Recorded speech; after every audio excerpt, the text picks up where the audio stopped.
Ever felt like you're invisible? Like you're just a cog in a giant heartless machine? That was my life. I was just another face in a sea of cubicles, drowning under a mountain of paperwork. And every single day, there was this one person, let's call them Alex, who made it their mission to make my life a living hell. The snide comments in meetings, the accidental coffee spills on my reports, the credit they took for my work, it was a slow, daily poison. I'd go home exhausted and defeated, sometimes just crying myself to sleep, wondering what I did to deserve it. I felt trapped, powerless. Then one evening, everything changed. I was working late, as usual, trying to catch up on work Alex had forgotten to pass on to me. The office was dead silent, just the hum of the servers and the distant city traffic. As I walked past Alex's desk, something caught my eye. Their laptop. It was open, screen glowing, and logged in. Not just logged into their email, but into the company's secure HR portal. My heart started pounding. I could see everything.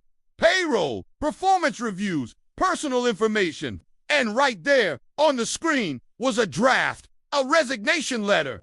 Alex's resignation letter. It was just sitting there, unsent. My mind started racing. One click. That's all it would take. One click and my nightmare would be over. No more bullying. No more stolen credit. No more feeling small and worthless every single day. I could finally breathe. I could finally have a chance to succeed, to be seen. As I stood there, frozen, a folder on the desktop caught my eye. It was labeled private. My hand trembled as I moved the mouse, my curiosity wrestling with my conscience. And there they were, photos, embarrassing photos. The kind of stuff that could ruin a reputation, destroy a career. The kind of stuff that, if leaked, would make Alex the laughingstock of the entire company, maybe even the entire industry. Suddenly, it felt like a dark, slick voice was whispering right in my ear. Justice is just one click away. It seemed to say, think about it. No one will ever know it was you. They'll just think Alex was careless. And don't they deserve it? Haven't they earned it? Think of all the nights you cried because of them. Think of all the opportunities they stole from you. They deserve to lose everything, don't they? The voice was so convincing. It fed on all my anger, my hurt, my frustration. It painted a picture of a world where I was finally free, where the score was finally even. My finger hovered over the mouse, the cursor blinking over the send button for the resignation.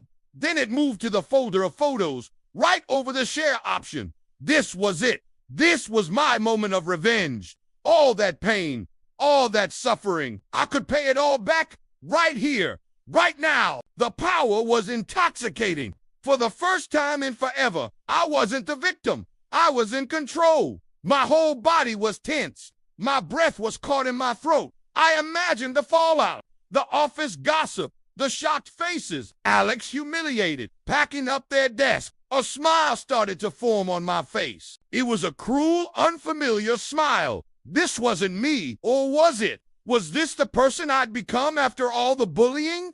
Someone willing to destroy another person's life just to feel a moment of satisfaction?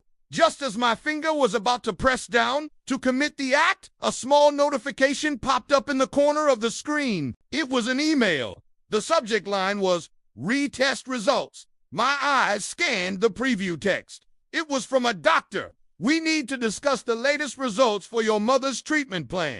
And just like that, the spell was broken. The dark, tempting voice in my head went silent. All the anger, all the desire for revenge, it just evaporated. It was replaced by a sudden, heavy wave of humanity. My mother. Alex had a mother, a sick mother.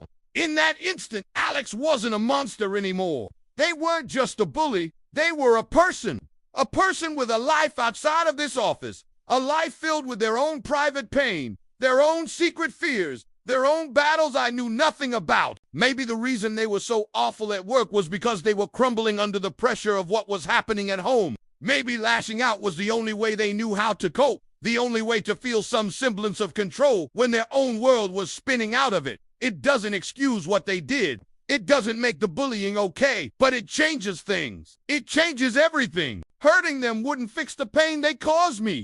It would just create more pain in the world. it would make me just like them. Or worse, I'd be using their private agony as a weapon. I looked at the resignation letter, then at the folder of photos. The justice the voice promised now just looked like cruelty. I took a deep breath, the first real .com breath I'd taken all night. I moved the mouse away from the send button, away from the share button. I clicked on the little X and closed the HR portal. I closed the photo folder. Then I went to the start menu and logged Alex out of their session, returning the screen to the generic company login page. I could have just walked away, but I didn't. I grabbed a sticky note from my own desk and a pen. I hesitated for a moment, then wrote just a few words. You left this open. Stay safe. I stuck it to the corner of their laptop screen. It wasn't a threat. It wasn't a passive-aggressive jab. It was a quiet offering of grace, a small act of kindness in a world that had shown me so little of it.